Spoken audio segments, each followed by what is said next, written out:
Hi, how's it going? I just wanted to talk about the Enneagram a little bit. You know, the to kind of make a long story short, I think that it's important for Enneagram typing guideline practices to make it as simple as possible. And that means condensing the Enneagram down to basically what Gurdjieff defined as the chief features, which are what they sound like.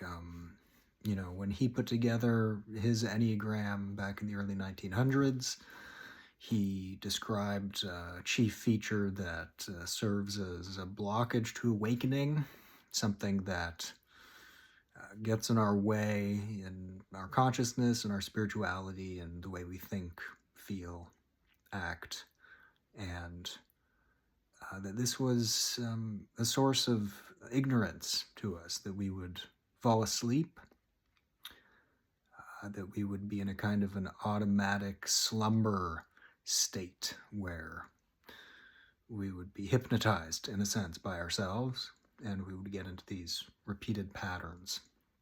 So, when I focus on the Enneagram and people want to type themselves, I usually recommend that they try to condense the Enneagram down to the original version, because over time that was complicated by later authors, by the passage of time, by the dissemination and distortion of those original ideas. And basically what you're looking at is the three triads, the head, heart, and gut triad. Those were already in place.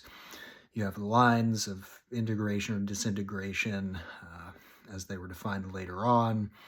You, of course, have the figure itself, the orientation of it geographically and so on and so forth, with symmetries and all of that.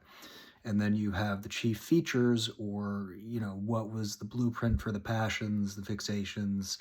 All of the later theory, or a good portion of it, can be traced back to those chief features and how they were defined, which are fairly consistent across Enneagram authors, far and wide.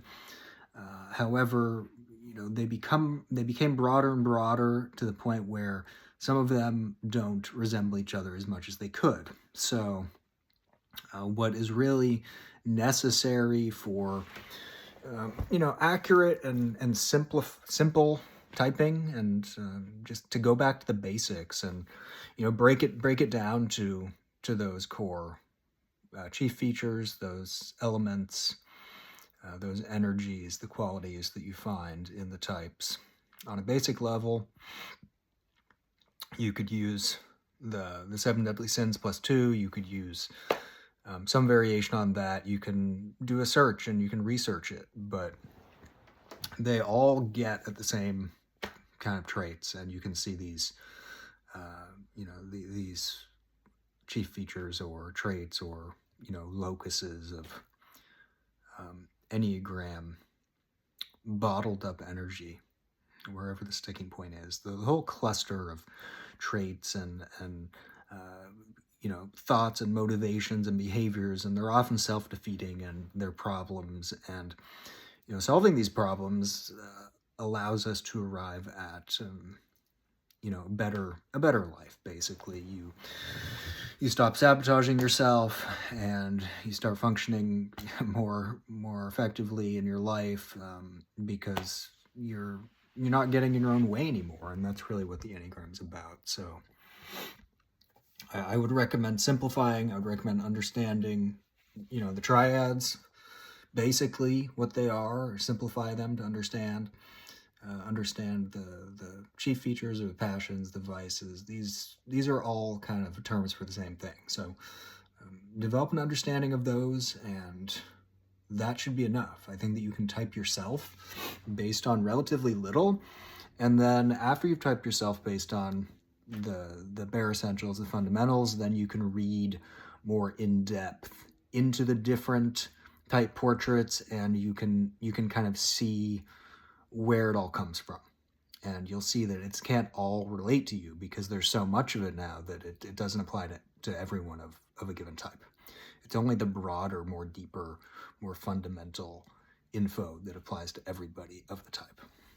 So that's the logic behind it. All right, hope that helps.